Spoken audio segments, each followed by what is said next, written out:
The sound of a baby crying on his doorstep in the pre-dawn darkness of a November morning in 1877 was not what Adam Owens expected when he stepped outside his cabin to check on his horses.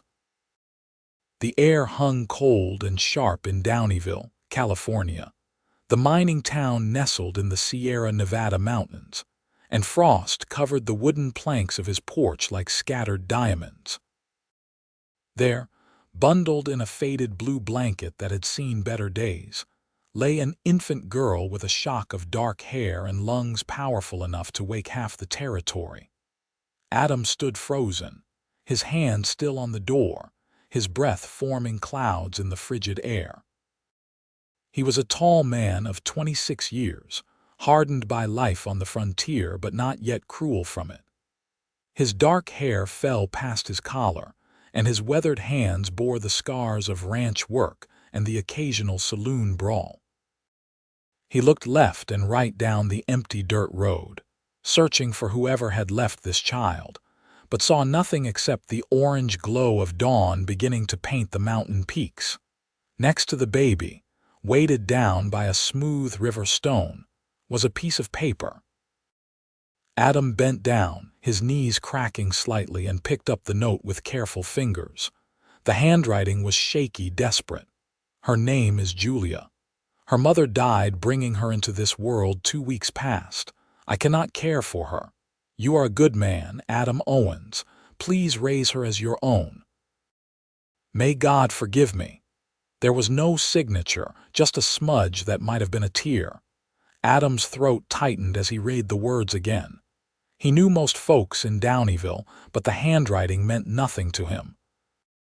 The baby, Julia, screamed louder, her tiny fists emerging from the blanket to wave at the unfair coldness of the world. Without thinking further, Adam scooped her up, blanket and all, and brought her inside his cabin. The warmth from the dying embers of his fireplace greeted them. Adam had lived alone since coming to California 3 years prior, trying his hand at mining before settling into ranch work for the Pattersons spread just outside town.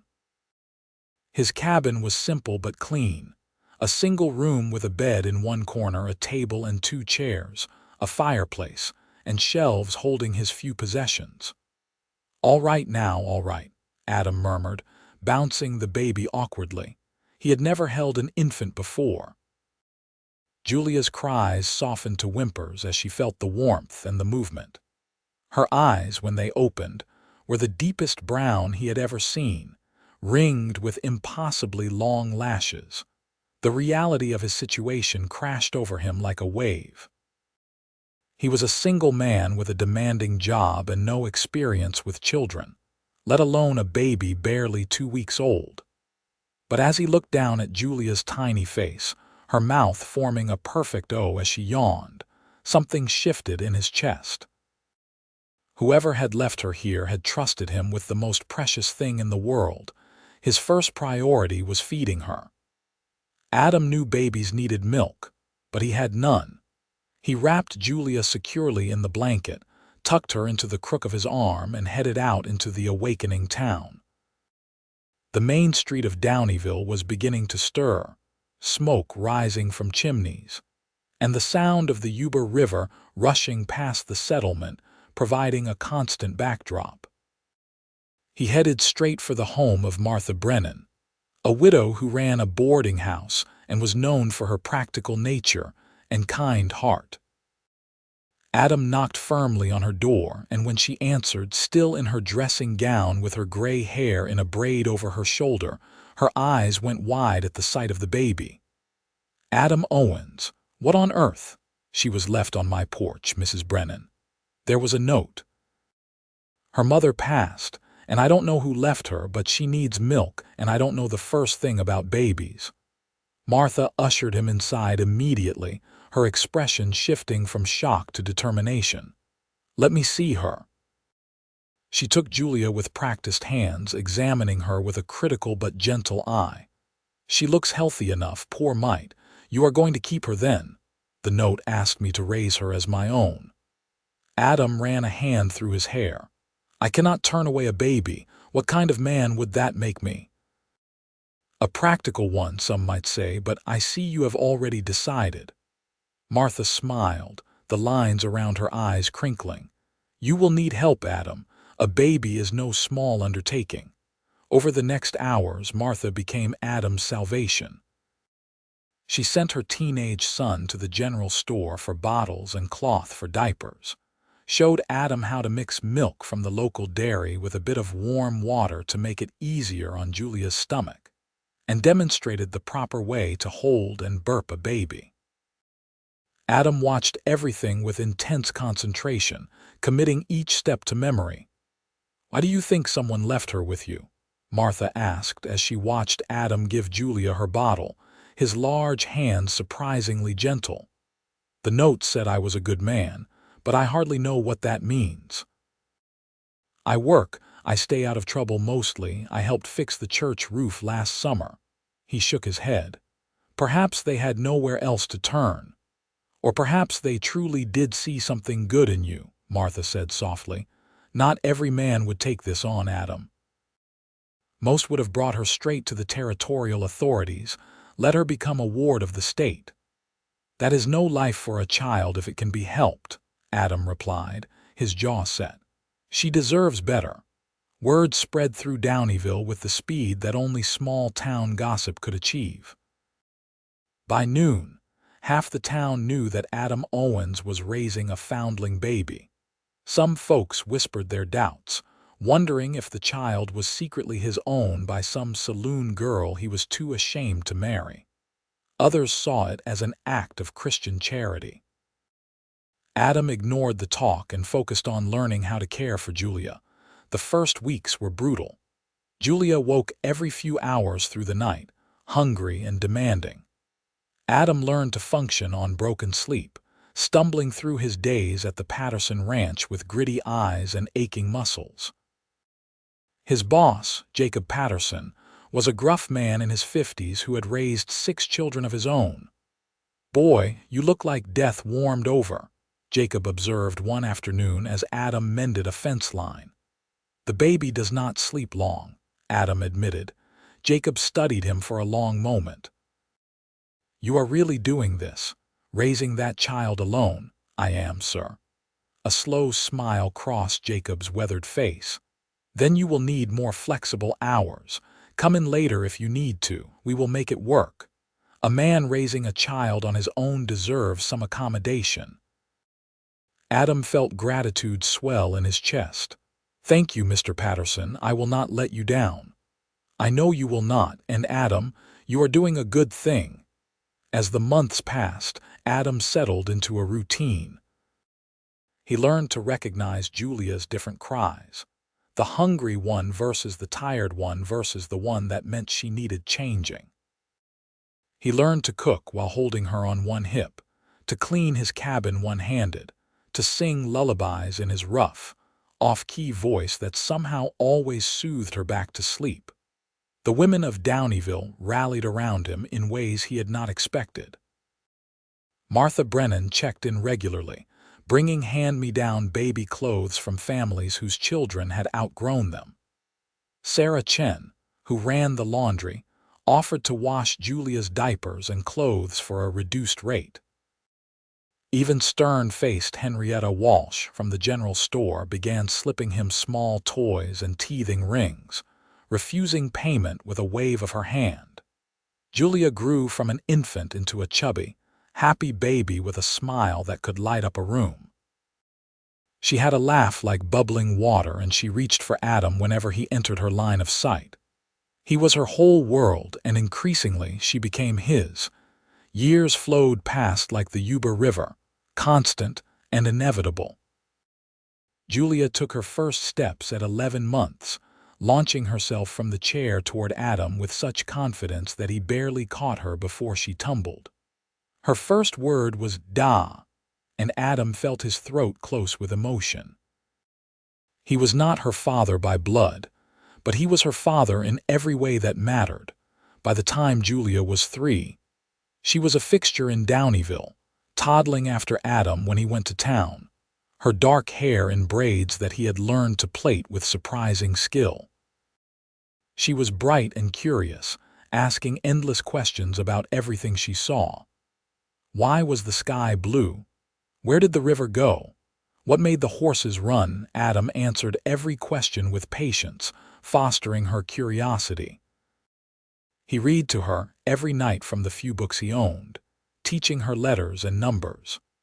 When she turned 5, he enrolled her in the small schoolhouse that served Downieville's children, taught by a young woman named Miss Abigail Frost. "She is very bright," Miss Frost told Adam during their first meeting, "and well-mannered. You have done an excellent job raising her, Mr. Owens." "Thank you, madam. I just want her to have every opportunity. She will go far, I think. She has a good heart and a quick mind." Adam watched Julia grow with a mixture of pride and wonder. She excelled in school, making friends easily with her warm personality. She learned to ride horses, spending hours at the Patterson Ranch with Adam, fearless and joyful. She helped him with chores around the cabin, always chattering, always laughing. When Julia was 8, she asked him the question he had been dreading. "Da, why do I not have a mother like the other children?" They were sitting on the porch in the evening, watching the sun set over the mountains. Adam had known this day would come, and he had prepared his answer, though his heart still hammered in his chest. "You had a mother, sweetheart.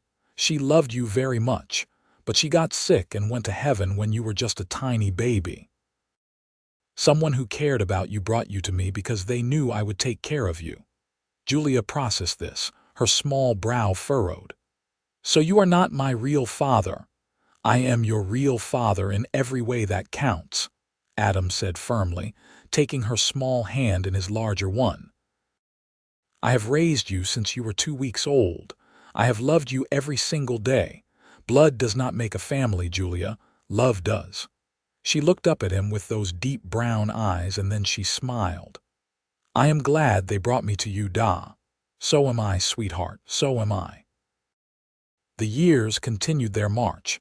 Julia grew from a child into a young girl, then into a teenager. Adam watched her transform, amazed at the person she was becoming. She had inherited strength and determination from somewhere, combined with a compassion that humbled him. She helped elderly Mrs. Brennan when the widow's health began to fail, reading to her and bringing her meals. She tutored younger children at school who struggled with their lessons. She had a gift with animals, especially horses, and the Patterson Ranch horses responded to her with unusual gentleness. By the time Julia turned 16, in the autumn of 1893, she had grown into a beautiful young woman. She stood tall, with long dark hair that fell in waves down her back, expressive brown eyes, and a smile that could charm birds from trees. Young men in Downieville began to notice her, but Julia seemed oblivious to their attention, more interested in her books and her horses than in courting. Adam found himself in the strange position of being a protective father to a teenage daughter. He fielded requests from young men asking permission to court Julia, and each time he told them the same thing. "Julia will decide if and when she wants to be courted. That is her choice, not mine to give." The truth was, Adam dreaded the day Julia would fall in love and leave his cabin to build her own life. She was the center of his world, the reason he worked hard and stayed honest. The thought of the cabin without her laughter and chatter filled him with a loneliness he tried not to examine too closely. But Julia showed no signs of leaving. She had finished her formal schooling but continued to read voraciously, borrowing books from anyone who would lend them. She worked part-time helping Martha Brennan at the boarding house and spent her free time at the ranch, working with the horses. It was there, on a crisp October afternoon when Julia was 17, that everything changed. Adam had gone into Sacramento for a week to help transport cattle for the Pattersons, leaving Julia in the capable care of Martha Brennan.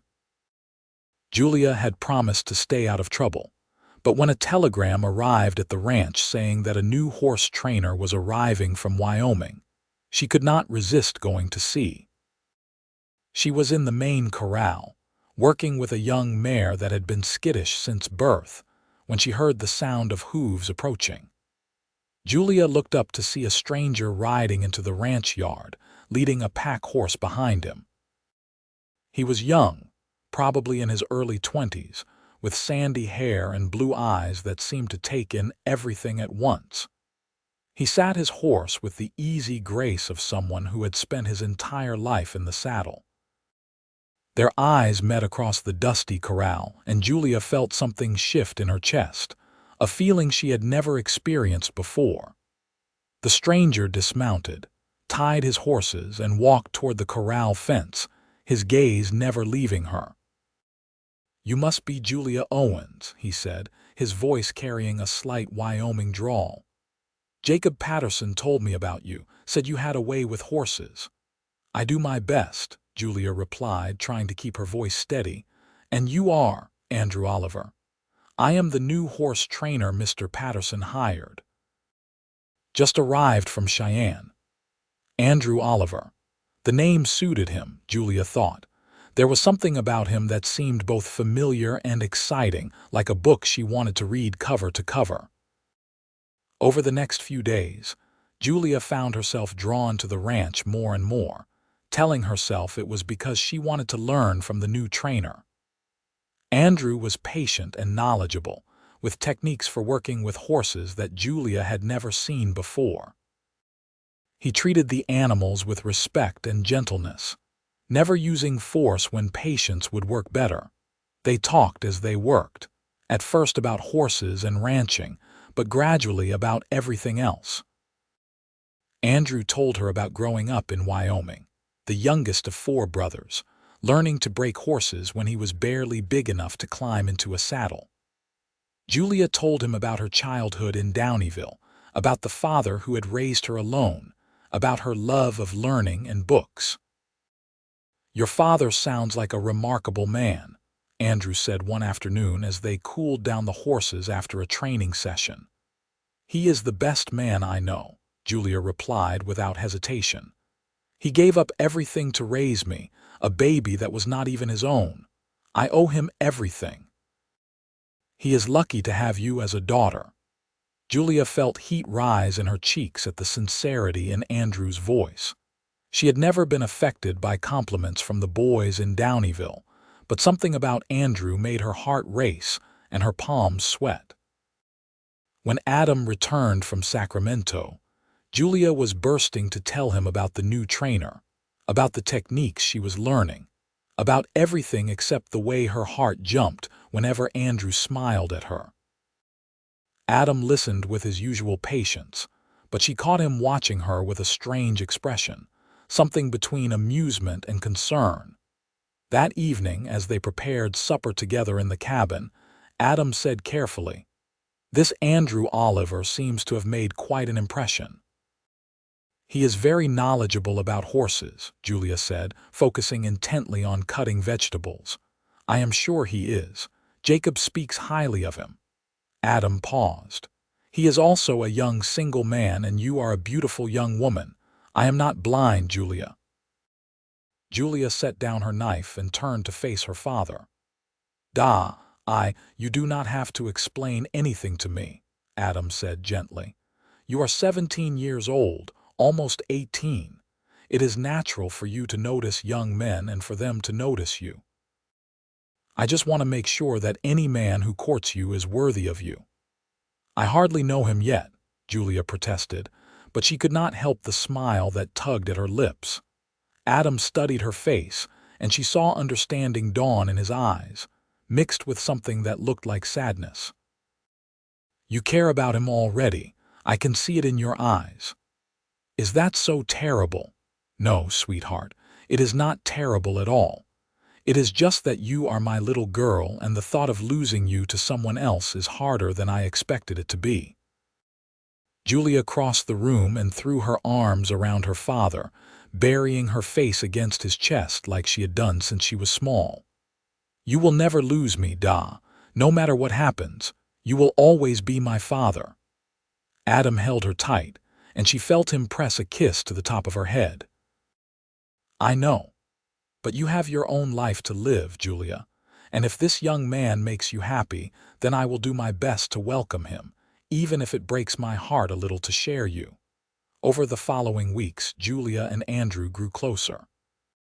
He began calling at the cabin in the evenings, sitting on the porch with Adam and Julia, answering Adam's careful questions about his background and his intentions. Adam watched him with the shrewd eye of a protective father, but even he had to admit that Andrew Oliver seemed like a decent young man. He was respectful, hardworking, and clearly smitten with Julia. For her part, Julia was falling in love, though she tried to be cautious about it. Andrew was different from the boys she had grown up with in Downieville. He listened when she talked, asked her opinions, and treated her as an equal rather than as something delicate to be protected. They shared a love of horses and wide open spaces, but they also talked about books and dreams and the future. On Julia's 18th birthday in late November of 1893, Andrew asked Adam's permission to formally court her. They were standing outside the cabin, the winter air crisp and cold, stars brilliant overhead. "Mr. Owens, I know I have only been in Downieville for a short time, but I want you to know my intentions are honorable. I care about Julia very much, and I would like your permission to court her properly." Adam studied the younger man for a long moment. Andrew met his gaze steadily without flinching. Finally, Adam nodded. "Julia makes her own decisions, but you have my blessing to ask her. Treat her well, Andrew. She is the most precious thing in my life." "I understand, sir. I promise you I will treasure her."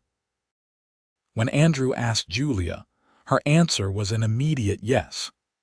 They courted through the winter, taking walks along the Yuba River despite the cold, attending church socials together, spending long hours at the ranch working with the horses side by side. The whole town watched their romance bloom with approval. It was clear to everyone that Julia Owens and Andrew Oliver were meant for each other. Adam watched his daughter fall deeper in love, and while part of him ached with the knowledge that she would soon build her own life separate from his, another part of him rejoiced in her happiness. She glowed with it, her laughter coming even more freely, her smiles brighter than ever. Spring arrived in the Sierra Nevada with an explosion of wildflowers and rushing snowmelt. On a warm April evening in 1894, Andrew came to the cabin and asked to speak with Adam alone. Julia retreated to the bedroom, though she pressed her ear against the door to listen. "Mr. Owens, I love your daughter with all my heart. I want to marry her, to build a life with her, to raise a family. I am asking for your blessing." Inside the bedroom, Julia held her breath.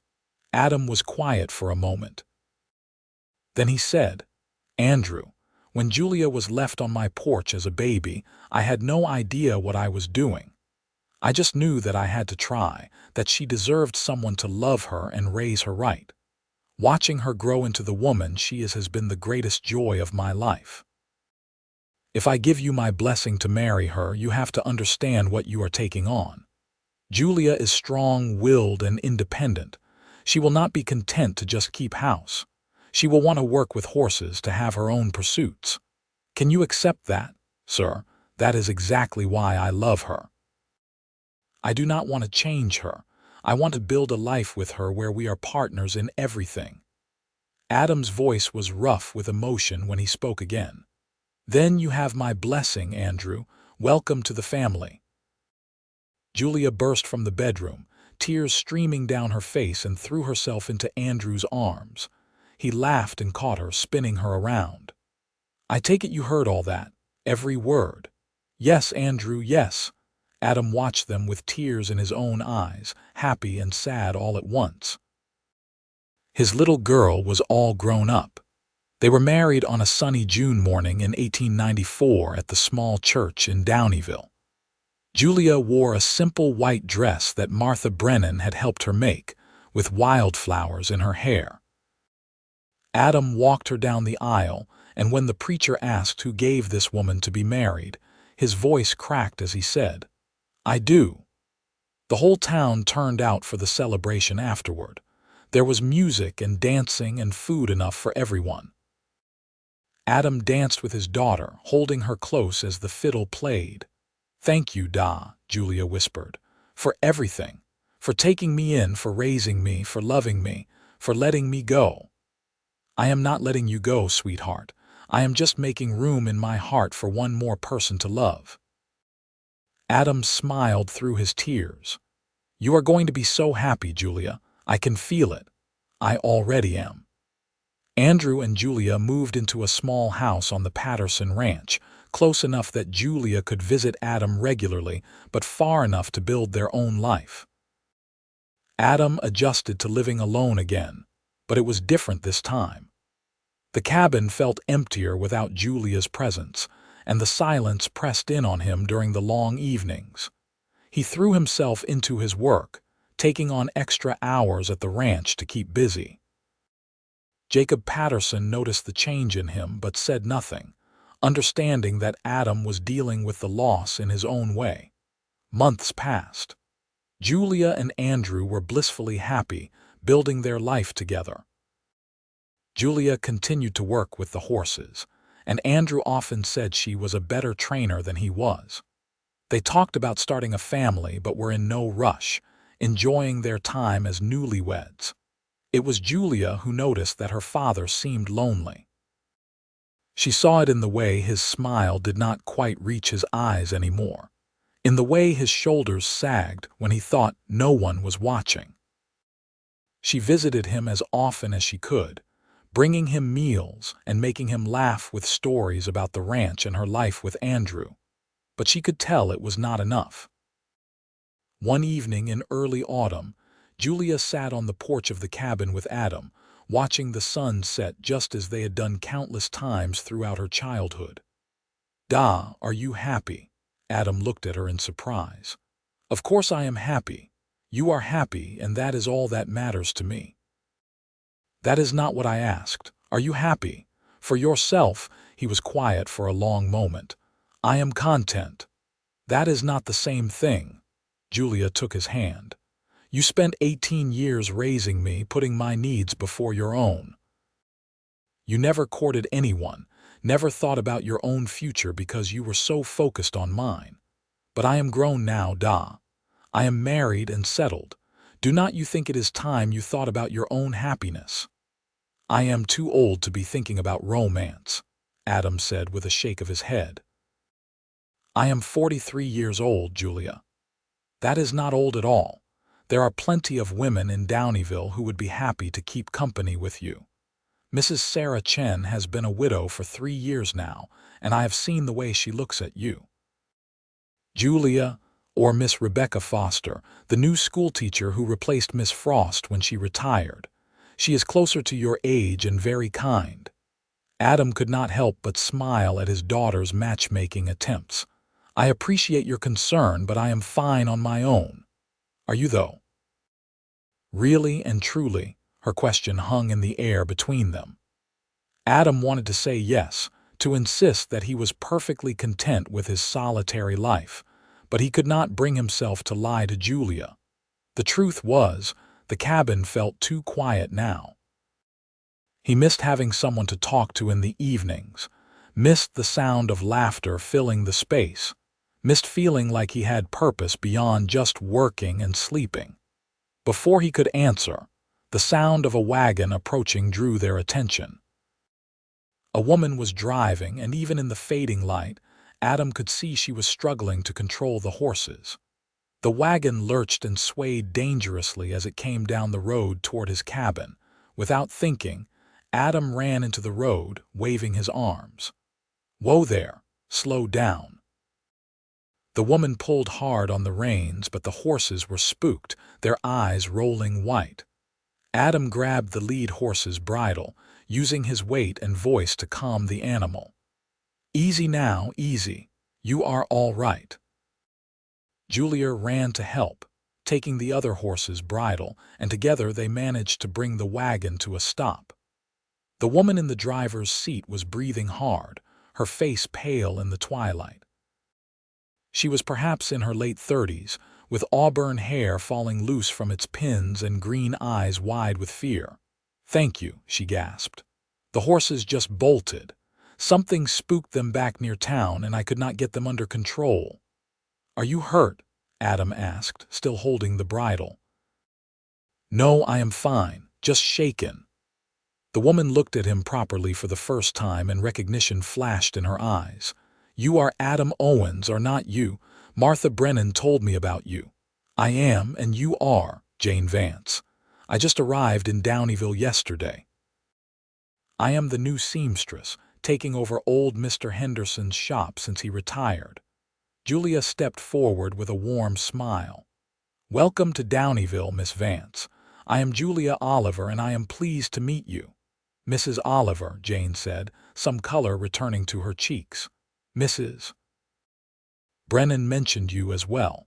She said you were the girl Mr. Owens raised from a baby." "That I am," Julia said with a fond glance at Adam. "Why do not you come inside and have some water? You have had quite a scare." Adam helped Jane down from the wagon while Julia tended to the horses, tying them securely to his porch rail.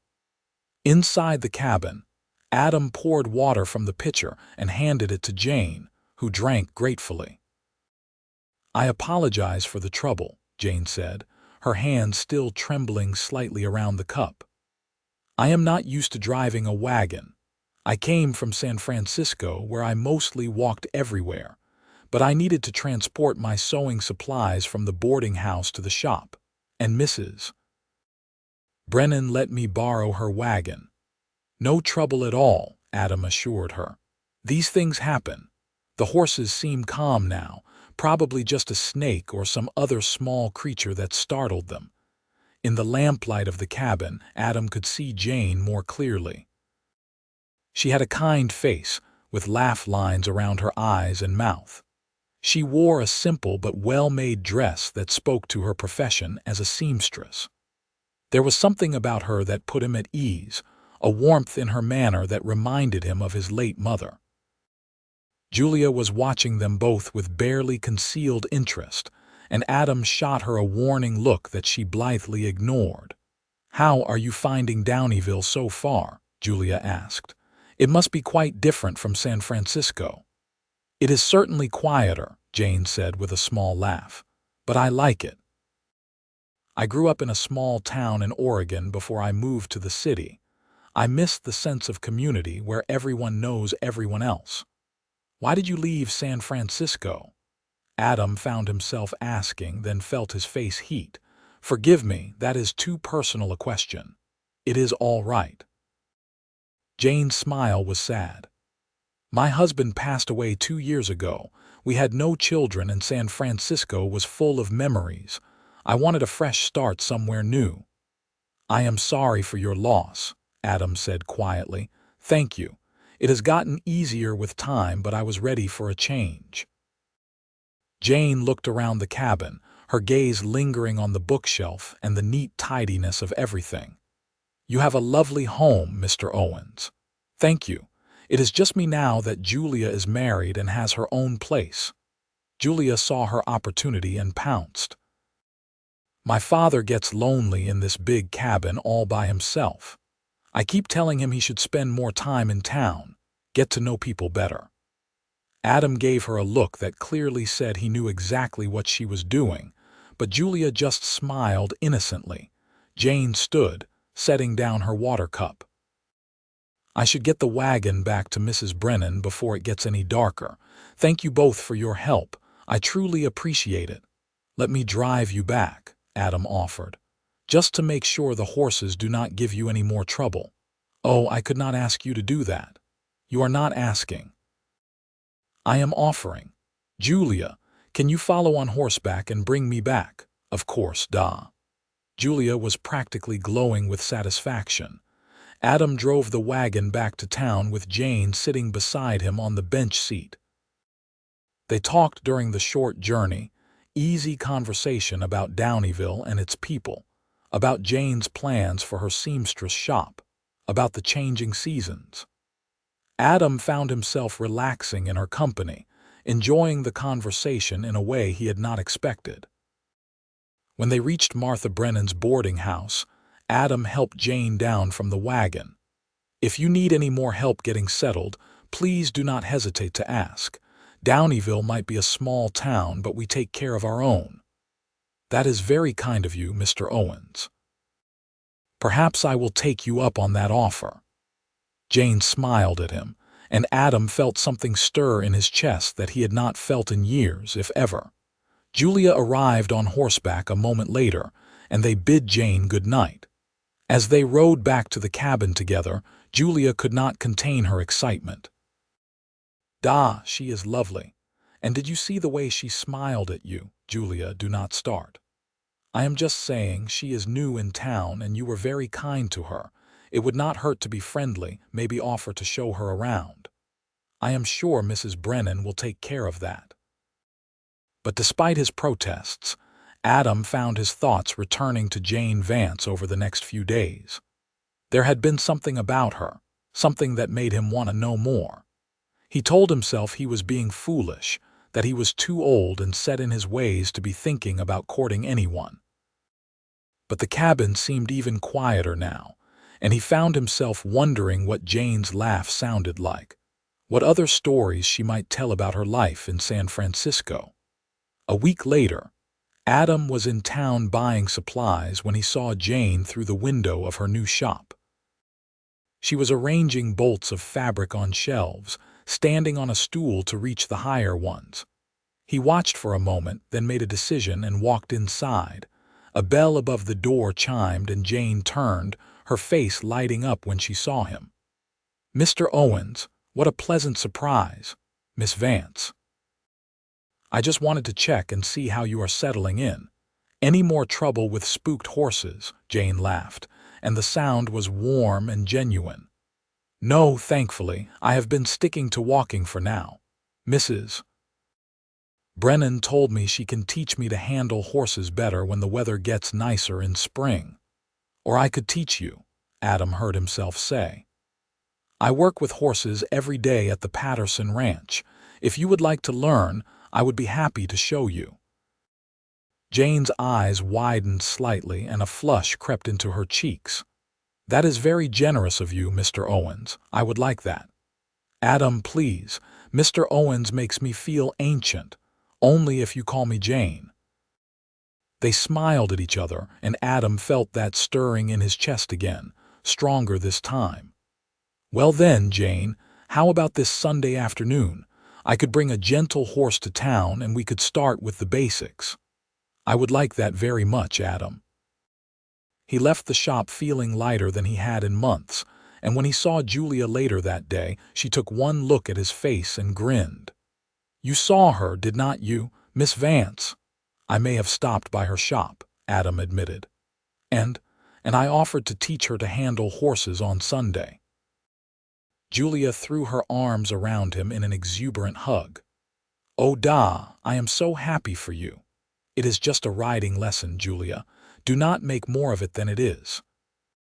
But Sunday afternoon, as Adam guided a placid mare through the streets of Downieville toward Jane's shop, he could not deny that it felt like more than just a riding lesson.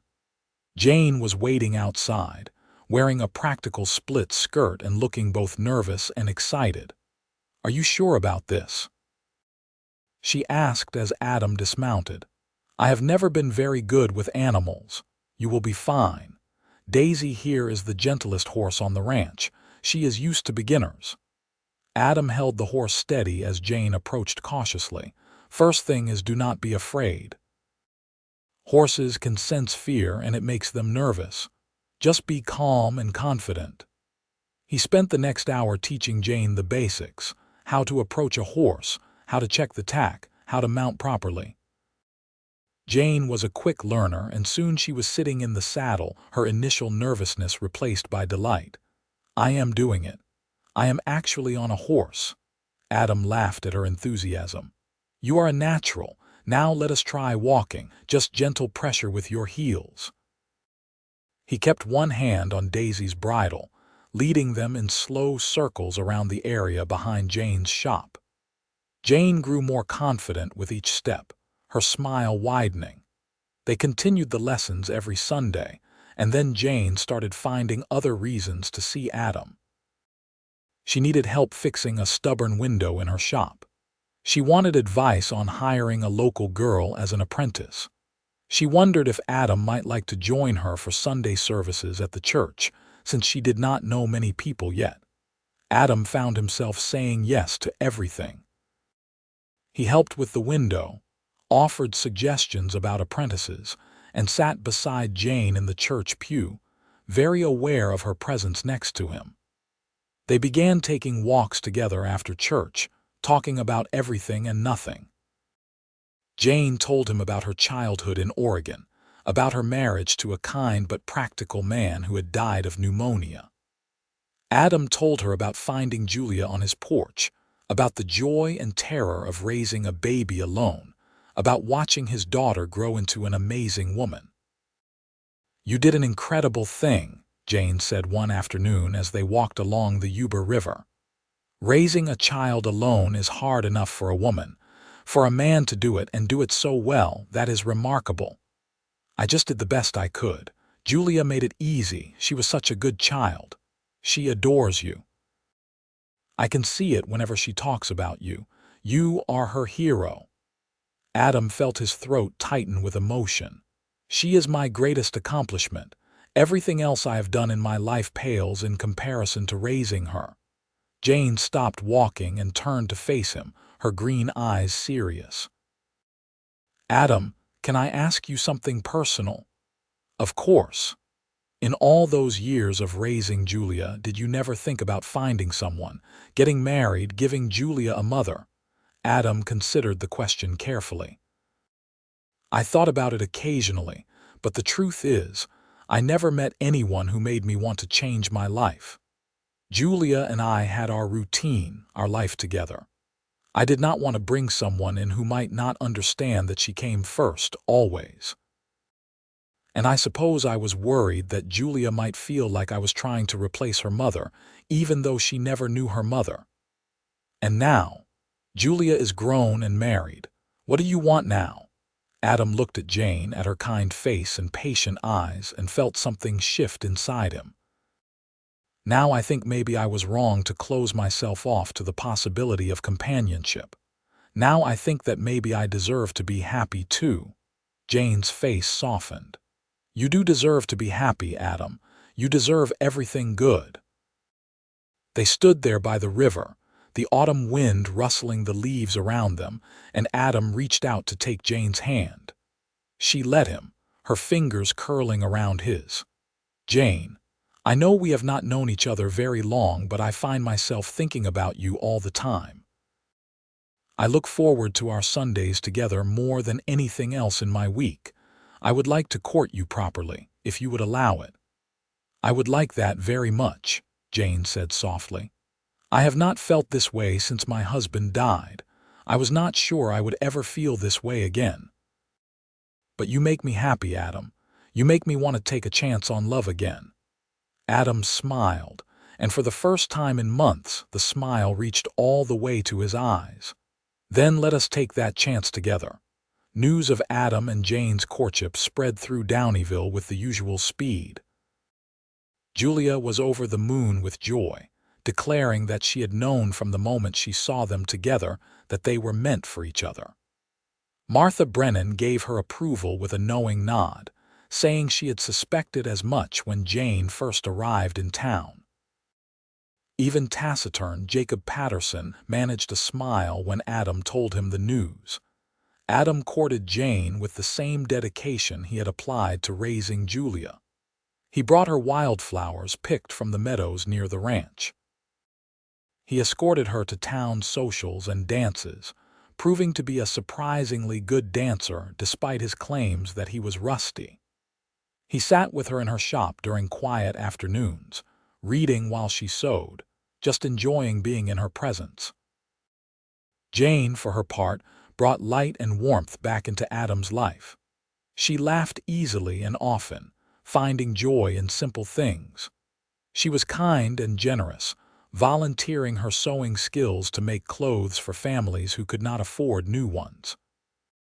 She loved to cook and began inviting Adam for dinner, filling his stomach with delicious food and his heart with contentment. By Christmas of 1894, it was clear to everyone that Adam and Jane were deeply in love. On Christmas Eve, Adam invited Jane to the cabin for dinner. Julia and Andrew were there too, having agreed to help Adam with his plan. After they finished eating, Adam stood and cleared his throat nervously. Julia squeezed Andrew's hand, barely containing her excitement. "Jane, when you arrived in Downieville 3 months ago, I had no idea that my life was about to change completely. I had convinced myself that I was content with loneliness, that I had my chance at happiness while raising Julia, and that was enough. But you showed me that it is never too late to open your heart again. You have brought joy and laughter back into my life. You have made me believe in second chances." Adam pulled a small box from his pocket and dropped to one knee. Jane's hands flew to her mouth, tears already gathering in her eyes. "Jane Vance, would you do me the honor of becoming my wife? Will you let me spend the rest of my days making you as happy as you have made me?" "Yes." Jane's answer was immediate and fervent. "Yes, Adam, yes." Adam slipped the simple gold band onto her finger and stood, pulling her into his arms. Julia and Andrew cheered and applauded, and soon they were all crying and laughing together. They were married in February of 1895, in the same church where Julia and Andrew had wed. It was a smaller affair, but no less joyful. Jane wore a beautiful dress she had made herself, pale blue silk that brought out the green of her eyes.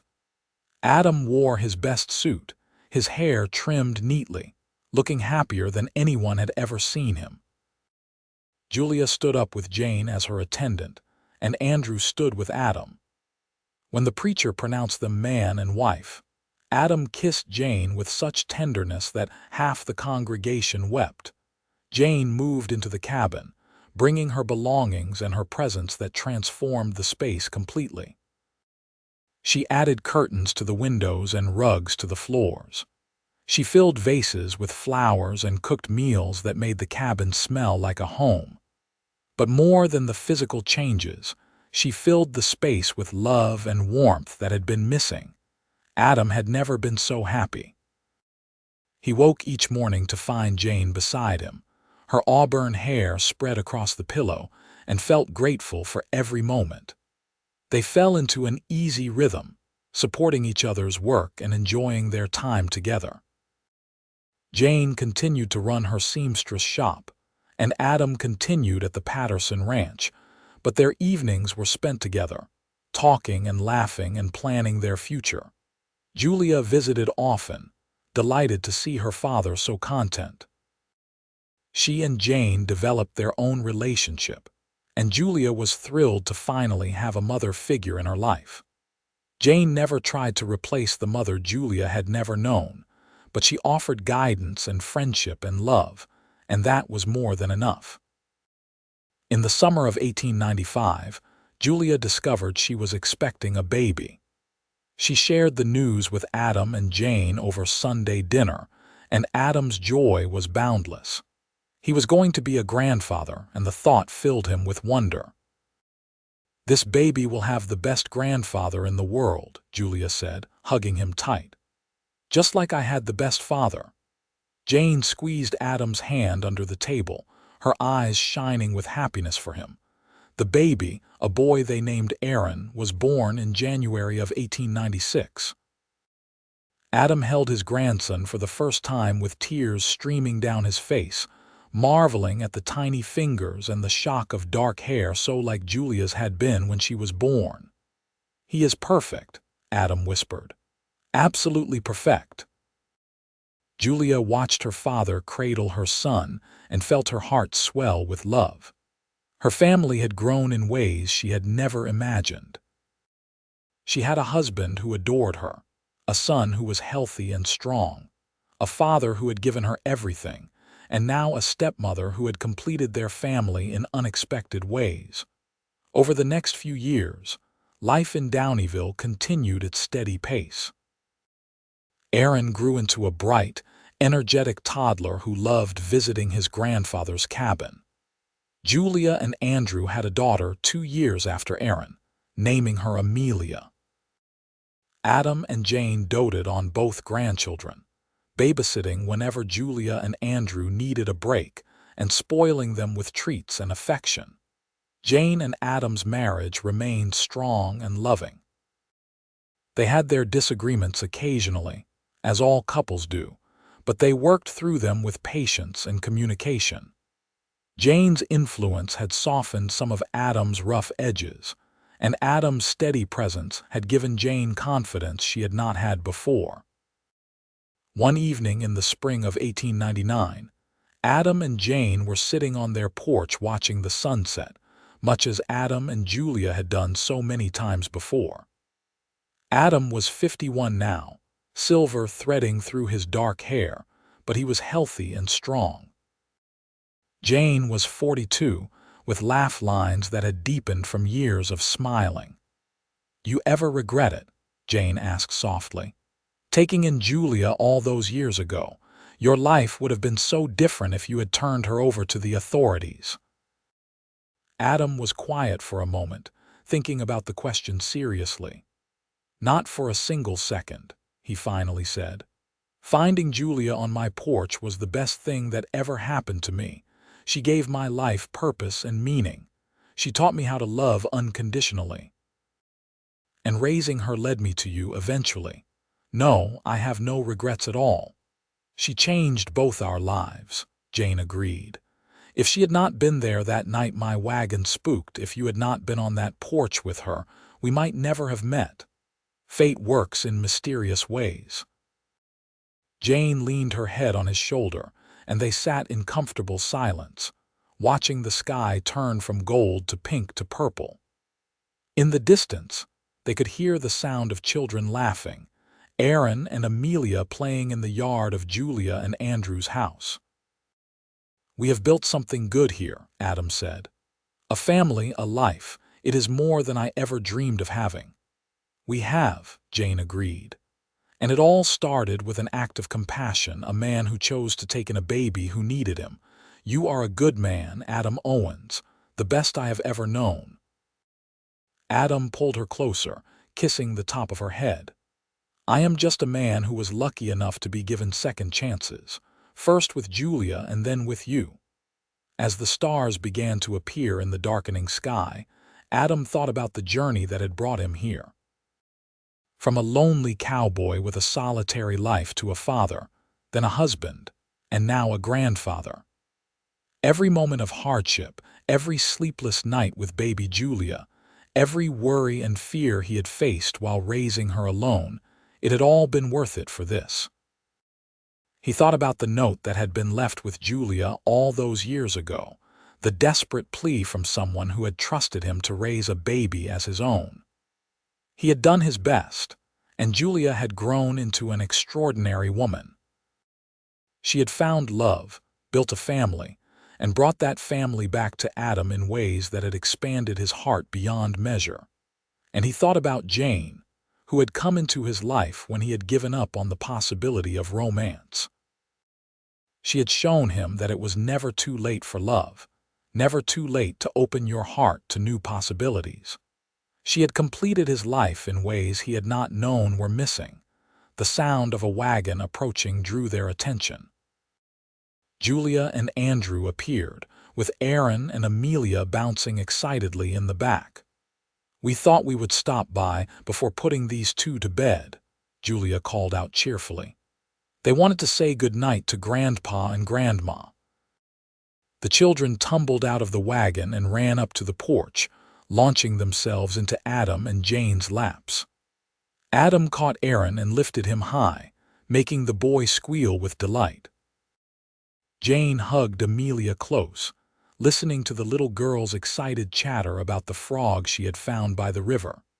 Julia and Andrew climbed the porch steps and settled into the spare chairs. And for a while, they all sat together in the gathering dusk, talking and laughing. This was what life was about, Adam thought. These moments of simple joy, surrounded by the people you loved. Later, after Julia and Andrew had taken the children home and the night had settled fully over Downieville, Adam and Jane prepared for bed. They had established their own routines over the years, moving around each other with the ease of long familiarity. As they climbed into bed, Jane curled up against Adam's side, her head on his chest. "Thank you," she whispered. "For what?" "For letting me be part of your family, for loving me, for giving me a second chance at happiness." Adam wrapped his arms around her, holding her close. "Thank you for the same. I love you, Jane, more than I ever thought possible. I love you too." They drifted off to sleep together, the cabin quiet and peaceful around them. Outside, the wind rustled through the pine trees, and the Yuba River rushed along its eternal course. The mountains stood sentinel over the little town of Downieville, watching over its people as they had for countless generations. The years continued to roll forward, as they always do. Aaron and Amelia grew from children into young adults, both inheriting the family love of horses. Aaron began working at the Patterson Ranch alongside his father and grandfather, while Amelia showed promise as a teacher, working with the younger children in town. Julia and Andrew remained deeply in love, their marriage a testament to partnership and mutual respect. They added 2 more children to their family, twin boys born in 1901, keeping their household lively and full of laughter. Adam and Jane grew older together gracefully. The hard work of ranch life eventually became too much for Adam's aging body, and at 60, he retired from the Patterson Ranch with full honors and the gratitude of Jacob Patterson, who had come to see him as a dear friend. Adam kept busy helping Andrew and Aaron at the ranch when they needed an extra pair of hands, and he spent his free time with Jane, finally able to enjoy a slower pace of life. Jane's seamstress shop thrived, eventually expanding to include 2 apprentices who learned the trade under her patient guidance. She was known throughout the Sierra Nevada region for her beautiful work and fair prices, and people came from miles around to commission her services. On Adam's 65th birthday in 1898, the entire extended family gathered at the cabin for a celebration. The small space was packed with people, Julia and Andrew and their 4 children, along with Martha Brennan and her family, Jacob Patterson and his wife, and half the town of Downieville besides. As Adam looked around at all the faces, at the family and friends who had gathered to celebrate with him, he felt overwhelmed with gratitude. He thought back to that cold November morning so many years ago when he had found a crying baby on his porch. If someone had told him then that this would be his future, this abundance of love and family and joy, he would have never believed it. Julia caught his eye from across the room and smiled, raising her glass. "Ta-da!" she called out, and everyone turned to face Adam. "To the man who taught me what it means to love unconditionally, to work hard, and to always do the right thing even when it is difficult. You are my hero, and I am grateful every single day that someone left me on your porch." Tears streamed down Adam's face as everyone cheered and drank to his health. Jane squeezed his hand, her own eyes wet with tears. Aaron stepped forward, now a young man of 21. "Grandpa, I have something for you. We all worked on it together." He handed Adam a large, flat package wrapped in brown paper. With shaking hands, Adam unwrapped it to find a beautiful quilt. Each square had been embroidered with a scene from his life. There was the cabin where Julia had been found, There was Adam teaching her to ride a horse. There was their wedding day, Julia and Andrew's. There was Jane's seamstress shop and the Patterson ranch. Every important moment and place in Adam's life was represented in careful stitches. Jane and Julia made most of it, Aaron explained.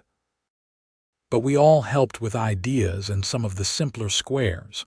We wanted you to have something that showed how much you mean to all of us. Adam could not speak. He clutched the quilt to his chest and wept openly, and no one thought less of him for it. Jane wrapped her arms around him from one side, and Julia from the other, and they held him as he cried tears of joy and gratitude. The party continued late into the night, with music and dancing and storytelling. The children ran wild, playing games in the yard despite the cold. The adults gathered around the fire, sharing memories and laughter.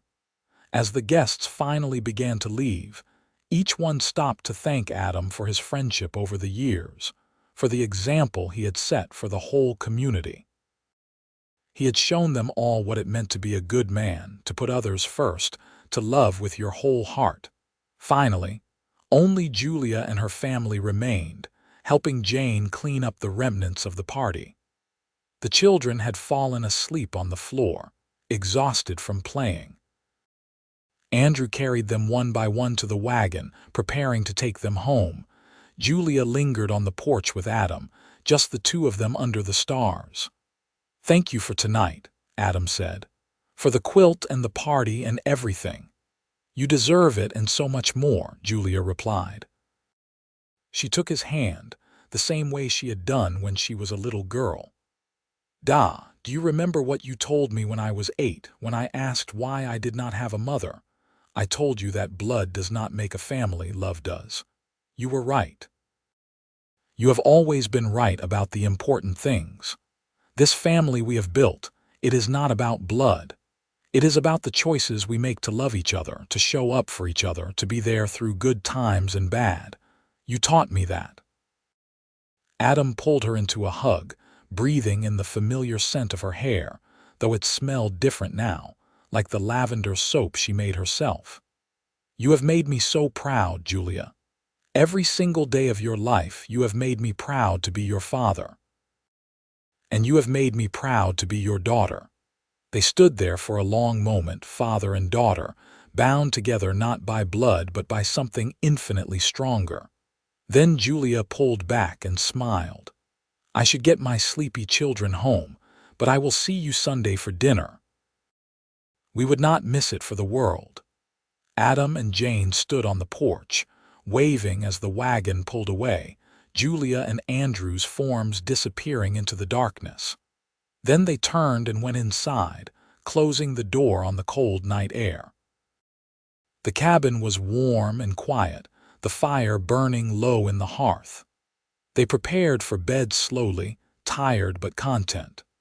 Adam spread the new quilt over their bed, running his hands over the embroidered squares, each one a precious memory. "We have been blessed," he said softly as Jane climbed into bed beside him. "We have," she agreed, "more than we deserve." "I do not know about that. I think maybe we deserve every bit of happiness we have found. We both endured our share of hardship before we found each other." Jane smiled and kissed his cheek. "Then let us just be grateful for what we have and not question it too much." They settled under the quilt together, the weight of it comforting, the love stitched into every inch of it almost tangible. Adam thought about all the people who had helped him along the way, all the kindnesses shown to him when he was a young man struggling to raise a baby alone. He thought about Martha Brennan and Sarah Chen and Jacob Patterson and everyone else who had supported him and Julia. He thought about how one act of compassion had rippled outward, creating waves of love and family that would extend far into the future. He thought about the person who had left Julia on his porch that long-ago morning. He still did not know who it was, had never discovered the identity of the person who had written that desperate note. But whoever they were, wherever they were, He hoped they knew that their trust had not been misplaced. He had done his best to honor their request, to raise Julia as his own, and it had been the greatest privilege of his life. As Adam drifted off to sleep, Jane's breathing already slow and steady beside him, his last thought was a simple one: gratitude. Gratitude for the baby on the porch, for the chance to be a father, for Julia's love and Andrew's friendship, for grandchildren who called him grandpa with such affection, and for Jane, who had shown him that the heart has an infinite capacity to love if we only let it. The years that followed were gentle ones. Adam and Jane grew old together, their love deepening with each passing season. They celebrated holidays and birthdays surrounded by family. They watched Aaron and Amelia grow up and start families of their own, making Adam and Jane great-grandparents and filling them with wonder at the expanding branches of their family tree.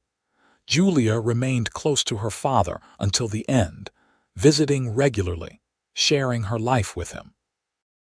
The bond between them never weakened, never faded. She was there when Adam's health began to fail in his 72nd year, sitting by his bedside and holding his hand. "Da, you have to fight," she whispered. "We need you." Adam smiled at her, though it took effort. "Julia, my sweet girl, I have had the most wonderful life. I have no regrets, no sadness. I got to watch you grow up, see you happy and loved. I got to meet my grandchildren and great-grandchildren. I found love with Jane when I thought that chapter of my life was closed. What more could a man ask for?" "More time," Julia said, tears streaming down her face. "We have had so much time, sweetheart, and even when I am gone, I will still be with you. In your memories, in the lessons I taught you, in the way you love your children. That is immortality, Julia. That is how we live on." Adam passed away peacefully in his sleep on a warm summer night in 1907, with Jane beside him and Julia holding his hand. He was 73 years old and had lived a full, rich life. The entire town of Downieville turned out for his funeral. People came from all over the Sierra Nevada to pay their respects to Adam Owens, the man who had taken in a foundling baby and raised her with such love and devotion that it had become the stuff of local legend.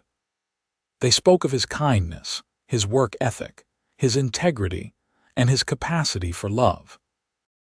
Julia gave the eulogy, her voice strong despite her tears. "My father once told me that blood does not make a family, love does. He lived that truth every day of his life. From the moment he found me on his porch, he chose love. He chose to be my father, to sacrifice his own needs for mine, to give me every opportunity and every ounce of his devotion. And in doing so, he showed all of us what it truly means to be a good person. He taught us that family is not about biology.